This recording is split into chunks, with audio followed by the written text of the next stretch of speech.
Hello నమస్తే. ఇప్పుడే sari movie చూసి రావడం జరిగింది. ఈ మూవీ ఎలా ఉందో ఒక్క ముక్కలో తెలుసుకుందాం.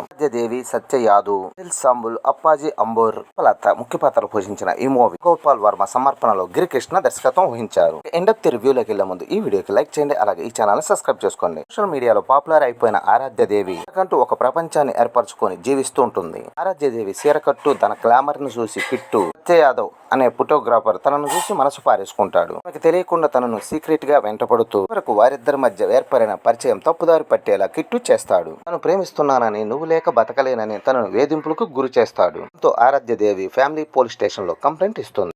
సోషల్ మీడియాలో ఇన్ఫ్లుయెన్స్ కోసం ఆరాధ్యదేవి లైఫ్ ఎలా సాగింది, ఆరాధ్యదేవి అందానికి ఫిదా అయిన కిట్టు ఆమెకి దగ్గర ఎలా అయ్యాడు, ఇద్దరి మధ్య కెమిస్ట్రీ ఎలా సాగింది, ఆరాధ్యదేవిని వేధించే పరిస్థితులు ఎలా వచ్చాయి, ప్రేమను రుజువు చేసుకునేందుకు కిట్టు ఆరాధ్యను కిడ్నాప్ చేసిన తర్వాత ఏం జరిగింది, ఉన్మాదం నుండి ఆరాధ్య ఎలా తప్పించుకుంది, ఇవన్నీ ప్రశ్నలు తెలుసుకోవాలంటే మూవీ చూడాల్సిందే. ఎలా ఉందంటే సమాజంలో ప్రధానంగా సోషల్ మీడియాలో సిటీలో జరుగుతున్న అనార్థాలు, రకరకాల మోసాలు, వేధింపులు నేపథ్యంగా దర్శకుడు గిరి కమల కథను ఎంచుకోవటం బాగుంది. ఈ సినిమా పాయింట్ వరకు అయితే బాగుంది.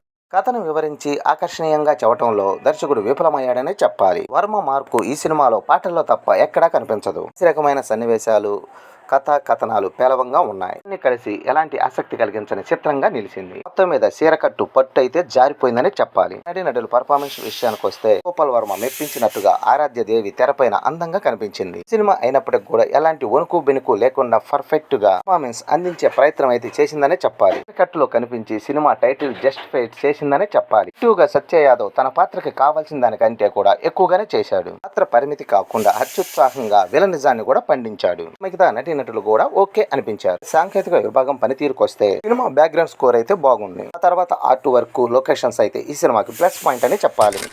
సినిమాటోకి విజువల్స్ టీమ్ మాత్రం అక్కడక్కడ మంచి విజువల్స్ అందించారని చెప్పాలి. టీం విభాగం పనితీరు ఇంకొంచెం జాగ్రత్త తీసుకుంటూ బాగుండేది. యాక్షన్ వాల్యూ మాత్రం ఈ సినిమాకి అనుకున్న రేంజ్ లో లేదనే చెప్పాలి. మొత్తానికి శారీ మూవీ విషయానికి వస్తే ఇలాంటి కొత్తదనం లేని క్రైమ్ యాక్షన్ మూవీ. కొత్తదనం స్క్రీన్ ప్లే మాత్రం రొటీన్ గా సాగుతుంది. సెకండ్ హాఫ్ లో రక్తాన్ని అయితే వరదలా పారించడం, అవసరం లేకున్నా అతిగా క్రైమ్ సీన్లు బలవంతంగా రుద్దే ప్రయత్నం అయితే కనిపిస్తుంది. వర్మ బ్యాండ్ గురించి మాట్లాడుకుంటే ఆయన కెరీర్ లో వచ్చిన మరొక నాసిరకమైన సినిమా అని చెప్పాలి. మొత్తానికి ఈ మూవీ అయితే వీలుంటే వన్ టైం చూసేయండి. ఇది నా అభిప్రాయం మాత్రమే. ఈ వీడియో నచ్చితే లైక్ చేయండి, అలాగే ఛానల్ సబ్స్క్రైబ్ చేసుకోండి.